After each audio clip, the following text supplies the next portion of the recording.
saja ya soal tambang, ya terlibatan oknum polisi di dalam isu tambang ya, ilegal maupun yang legal ya. Kemudian posisinya di mana ya? Kalau dari pembicara sebelumnya sebetulnya posisi polisi di dalam hal kaitan isu tambang itu posisi karena adanya residu kebijakan ya. Residu kebijakan itu ada satu kebijakan yang tidak jelas. Policy daripada pemerintah dalam hal ini presiden itu maunya seperti apa ya. Presiden melihat sumber daya alam kita mau dikelola dengan model seperti apa. Kalau di ujung sekarang terjadi seperti ini, ya ada permainan politisi. Tadi saya sudah dengar juga dari peneliti dari Universitas di Banjarmasin, itu betul itu ya. Permainan politisi, kemudian permainan oligarki yang lain, kemudian yang kemudian paling menikmati kan adalah pengusaha-pengusaha tambang. Polisi hanya kemudian bermain di wilayah yang namanya residu kebijakan itu. Karena posisinya sebagai penegak hukum untuk menegakkan regulasi, karena residunya terlalu besar ya mereka terkena juga dampak. Ya, dalam kesempatan ini saya akan sampaikan 3 kasus yang sementara yang saya miliki ya. Pertama itu kita ingat tahun 2021 ada ditangkap seorang polisi berpangkat Bribtu ya, Brigadir 1 yang namanya Hasbudi di Kalimantan Utara, Altara ya. Yang ditangkap karena melakukan penambangan ilegal. Kemudian tindakan penangkapan itu kemudian dikembangkan lagi menjadi dikaitkan katanya penyelundupan narkoba, dikaitkan lagi dengan penyelundupan pakaian bekas ya. Jadi dicari-cari Hasbudi ini. Tetapi yang kena dalam kasus tambang karena dia mengelola tambang ilegal. Nah, ketika Bribtu Hasbudi ini ditangkap, kemudian IPW mengkritisi bahwa Bribtu Hasbudi itu cuma operator ya, operator di bawah. Pasti ada aliran dana kepada jenderal-jenderalnya atau pihak yang lain. Seharusnya diterapkan TPPU, ternyata tidak. Nah, di dalam penelusuran IPW mendapatkan informasi dan juga informasi yang terkonfirmasi melalui berita, ada rumah yang dipolis lain, ya, ada rumah yang dipolis lain oleh penyidik Dirkrimsus Polda Kaltara, tetapi kemudian kasus itu hanya membawa Bribtu Hasbudi dan rumah yang dipolis lain ini kemudian dicopot polis lainnya, tidak ada pihak lain yang kemudian dikenakan. Kami mendapat informasi bahwa rumah tersebut adalah hadiah untuk seorang petinggi polisi di Kaltara, ya. Petinggi polisi di Kaltara.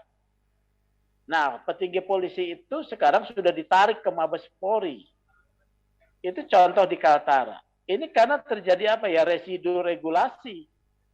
Residu regulasi ini membawa oknum polisi bermain tambang untuk mendapatkan keuntungan. Itu di Kaltara ya. Tapi juga saya mendapat informasi bahwa kasus di Kaltara itu terkait dengan ya, ketika ada Kapolda baru, Kapolda yang baru ini nggak dianggap sama seorang jenderal polisi juga yang sudah bercokol di sana ya. Gitu. Ya makanya kemudian ya dilakukan operasi penangkapan. Sesederhana itu saja. Ya sesederhana bagaimana mau menaklukkan jenderal polisi yang nggak menganggap kehadiran Kapolda yang baru. Setelah itu ya sudah selesai. Itu yang di Kaltara ya. Kemudian juga yang kedua ya ini yang agak sistemik ini ya.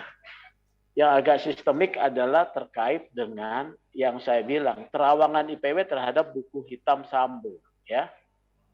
Jadi terawangan IPW terhadap buku hitam Sambo itu, saya harus membaca buku hitamnya dulu ya. Boleh ya, saya baca dulu ya. Ya. Boleh. Silakan dibacakan. Iya, karena saya sedang menembus sekat-sekat terawangan ini supaya tidak meleset gitu ya. Iya, betul. Sekat-sekat terawangan ini harus saya tembus nih dengan mata batin saya ini ya. Lama-lama dukun Mas Sugeng. Ya, batin saya. Jadi justru dari terawangan saya ada satu situasi yang cukup rumit dan ruwet ya. Situasi yang cukup rumit dan ruwet ini karena apa? Karena saling mengunci ya antara pihak-pihak yang berwenang di kepolisian pada level atas terkait informasi perbuatan-perbuatan yang diduga sebagai perbuatan tercela atau melanggar hukum ya, melanggar kode etik terkait penerimaan uang perlindungan ya atas praktek ilegal, tambang ilegal ya. Ini bermula dengan ditangkapnya ya seorang juga anggota polisi yang pangkatnya rendah ya. Gitu loh. Acun Inspektur 1 ya, Acun Inspektur 1 ditangkap. Dia ternyata adalah diduga sebagai pengumpul uang setoran perlindungan terhadap tambang ilegal. Tetapi tambang-tambang ilegal ini terjadi di Kaltim ya. Tambang ilegal ini tidak ditindak, ya, dilakukan law enforcement karena terjadi ya kesepakatan rupanya ya, kesepakatan bahwa ada uang perlindungan yang memang harus dikelola dan dibagikan secara proporsional ya di antara petinggi kepolisian lokal ya di Kaltim dengan juga yang di Mabes. Ya, ini yang terekam saya lihat di buku hitamnya Sambo. Ya, satu saja loh, ya. Satu kasus saja, berapa banyak yang dimiliki oleh Sambo, ya. Bahkan ya FS meminta supaya dilakukan penertiban karena perlindungan ini melibatkan jenderal-jenderal pada wilayah kepolisian lokal dari ya kemudian pada satuan wilayah kepolisian dari Polda, Polres ya, kemudian Polsek ini diamankan. Ini kan satu kalau dalam konteks hukum kan satu pelanggaran ya. Melihat ada praktek dugaan pelanggaran tambang ilegal tidak ditindak. Kesalahan yang pertama ya. Yang kemudian pelanggaran yang kedua menerima bagian gratifikasi atau suap untuk melindungi. Kemudian yang ketiga ini terjadi secara masif ya, terstruktur. Ya. Tetapi ada bahasa menarik di dalam buku hitam itu ya. Uang perlindungan itu memang diperlukan untuk operasional kegiatan yang tidak tercukupi anggarannya. Mau bagaimana coba ya? Oleh karena itu saya katakan bahwa praktek tambang yang melibatkan aparat ini, aparat tuh cuma berada di ujung saja. Karena ada residu kebijakan yang tidak jelas terkait dengan tambang. Nah, itu kasus kedua ya, kasus kedua.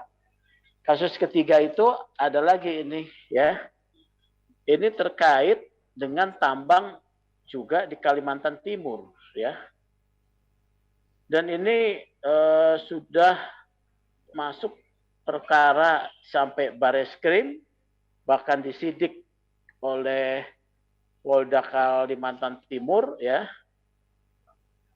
Tetapi tidak juga ada penangkapan, penindakan.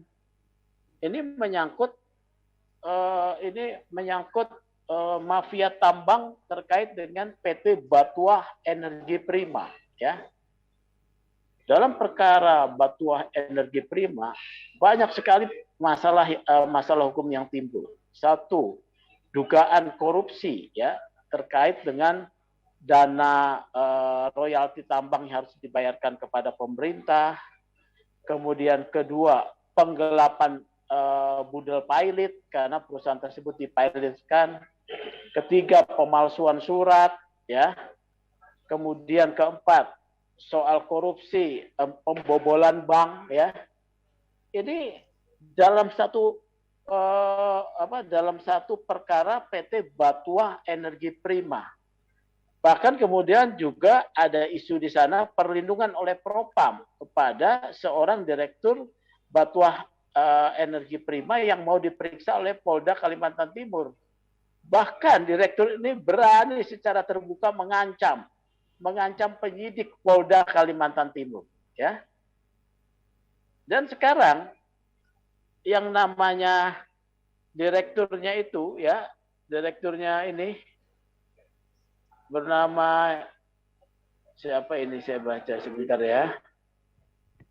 Ini datanya saya ya, iya satu persatu ya. Ini yang bernama Erwin Raharjo melenggang saja. Anda saudara-saudara tahu berapa nilai yang beredar di dalam dugaan-dugaan pelanggaran tersebut? Bank BRI itu saja diduga dibobol hampir 2 triliun. Bank Niaga diduga dibobol 1,4 triliun. Diduga ya, nanti jumlahnya berapa. Kemudian pajak royalti itu sekitar 700 miliar. Ya. Dengan uang yang beredar demikian banyak, ya. Ini yang menggiurkan para penegak hukum kemudian bisa terkena distorsi, ya. Distorsi di dalam peredaran uang yang besar. Sehingga walaupun sudah disidik segala macam, ya bahkan sudah ada satu rekomendasi dari Karwasidik agar dilakukan penindakan terhadap Erwin Raharjo tersebut ya kepada Polda Kalimantan Timur, tidak dilakukan. Nah, dengan contoh tiga kasus ini ya. Halo?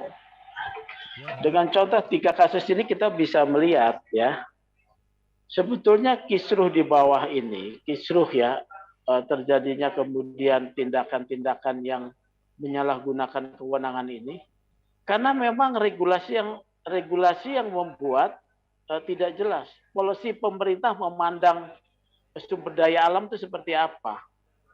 Belum lagi terkait dengan permainan para politisi di tambang.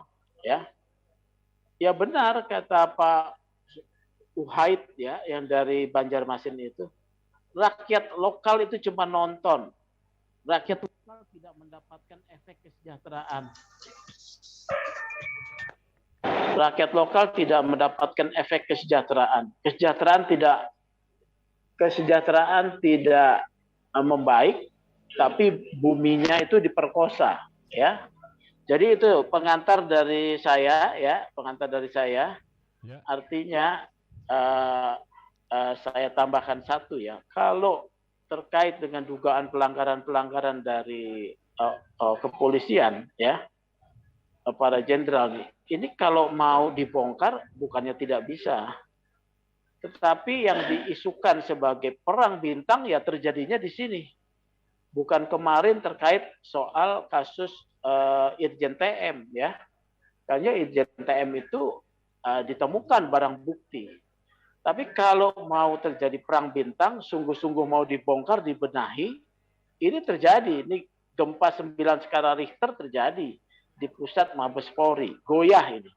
Karena antara mereka saling memegang rahasia satu dengan yang lain.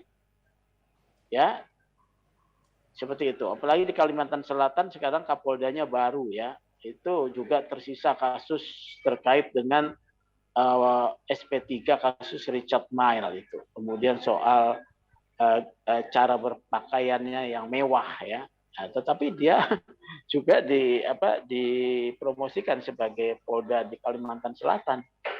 Ya, bagaimana dengan track record ini? Kira-kira dia akan memimpin Polda Kalimantan Selatan itu dalam kaitannya dengan tambang. Itu dulu dari saya ya.